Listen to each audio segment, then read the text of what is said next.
यह कहानी एक भिखारी के जीवन में आए अप्रत्याशित मोड़ और सफलता की राह पर उसकी सोच में आए बदलाव को दर्शाती है। एक रेलवे स्टेशन पर भीख मांगकर गुजारा करने वाला एक भिखारी एक दिन एक सूट बूट पहने अमीर दिखने वाले व्यक्ति से भीख मांगने की उम्मीद करता है। उस व्यक्ति के ये कहने पर कि वो हमेशा मांगता ही रहता है और कभी किसी को कुछ नहीं देता, भिखारी निराश हो जाता है। उस अमीर व्यक्ति के व्यापारी होने और देने में विश्वास रखने की बात उसे सोचने पर मजबूर कर देती है।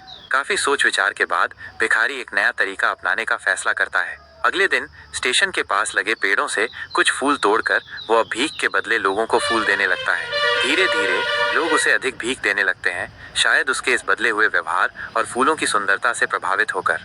एक दिन वह उसी सूट बूट वाले व्यक्ति को ट्रेन में देखता है जिससे उसे फूल देने की प्रेरणा मिली थी। वह उस व्यक्ति के पास जाता है और भीख मांगते हुए उसे कुछ फूल भेंट करता है। उस व्यक्ति को ये देखकर बहुत अच्छा लगता है और वो भिखारी को पैसे देता है और बदले में उससे कुछ फूल लेता है। वह कहता है कि आज उसने भिखारी की तरह एक कंपनी बनाई है।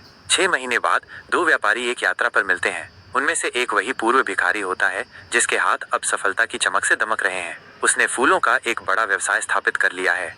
बातचीत में वो बताता है कि उस पहले अमीर व्यक्ति ने उसे प्रकृति के नियम, देने और लेने के बारे में सिखाया था। उसे अब समझ में आता है कि लोग उसे भीख नहीं दे रहे थे, बल्कि उन फूलों की कीमत चुका रहे थे जो सभी को पसंद आते थे। यह कहानी देने और लेने के नियम और सकारात्मक सोच के महत्व को उजागर करती है। भिखारी ने अपनी सोच बदलकर और कुछ मूल्य प्रदान करके न केवल अपनी स्थिति बदली, बल्कि एक सफल व्यापारी भी बन गया। कहानी का सार यही है कि सफलता हमारी सोच में छिपी होती है और आत्मसम्मान जगाकर और बड़ी सोच रखकर हम सफलता के शिखर पर पहुंच सकते हैं।